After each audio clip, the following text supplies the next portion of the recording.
My name's Kyle Kuzman, and I'm from Pennsylvania, near Philadelphia. And I grew up in the U.S. until I was 16, when I had the chance to go to Germany on an exchange. And that's when I first started to love language learning and traveling.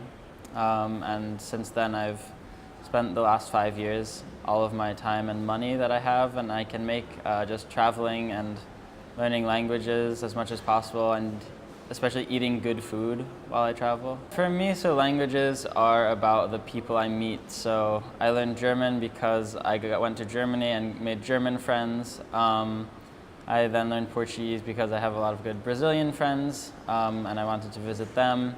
So for me, it's always about what people can I talk to, where can I go, what kinds of experiences can I have.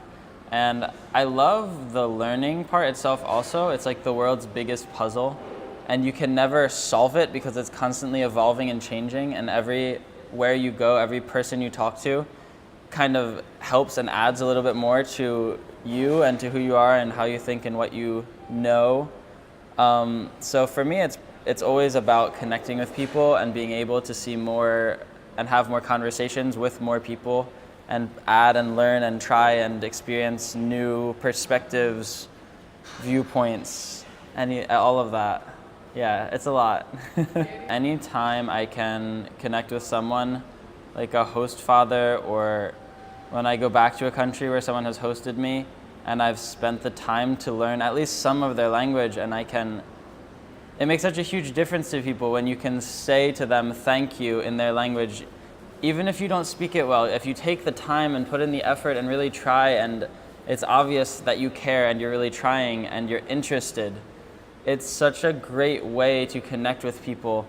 Even if you only know one letter, one sound, you can be like, oh, I really love this sound in your language. And they're like, how do you know that about my language? It's such a great way to connect with people and to have not just a conversation starter, but a genuine interest, and really build friendships and connections around the world. So anytime I can feel that people light up and just see it in their faces, how important it is to them and how amazed they are that I care. And I try really to show that and share that with people. So I'm gonna do a Hungarian workshop because that's one of my favorite languages. And I've spent the last couple of years learning it and spending time in Hungary whenever I can, every summer.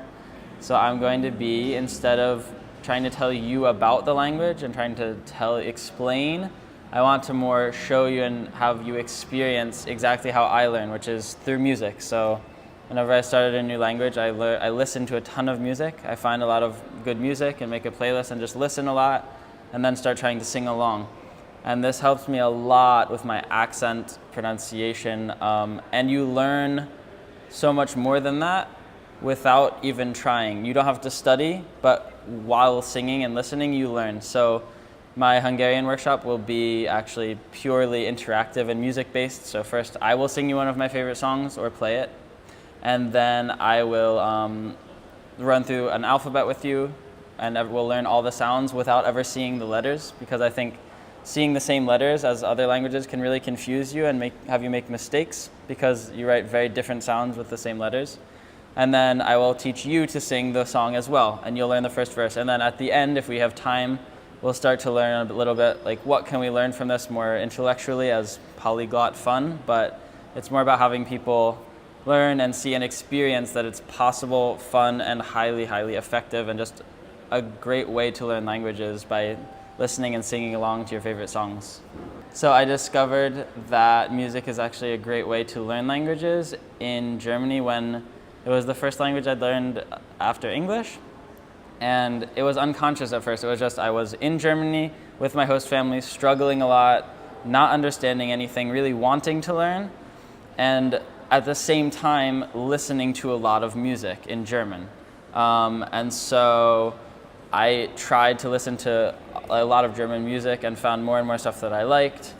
And as I listened a lot, I started noticing that things people would say and the things I heard in the songs were mutually helpful and beneficial. So I would hear things in songs that I would then recognize in the world and be like, make those connections.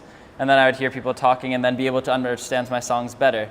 So for me, it's kind of like, it's a synergistic process. You have sounds and rhythm, flow of the language, all the melodies and how it goes in the songs, but people don't talk exactly like they sing.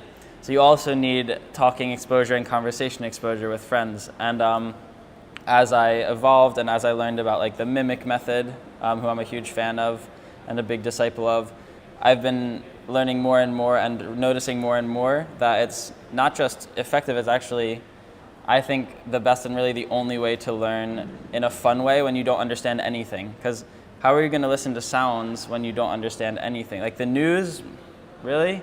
But music is always fun, even if you can't understand it. So it's a great way to start out and build your hearing and listening comprehension, and then work on your accent by singing along, and then put all those skills to use in conversations.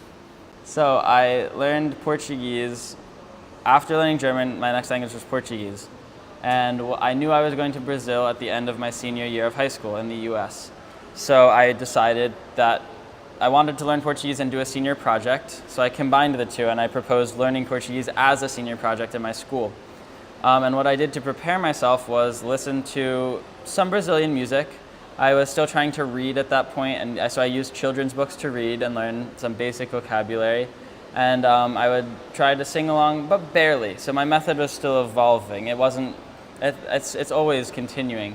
And so my only preparation really for going to Brazil was some music, but I was lazy, right?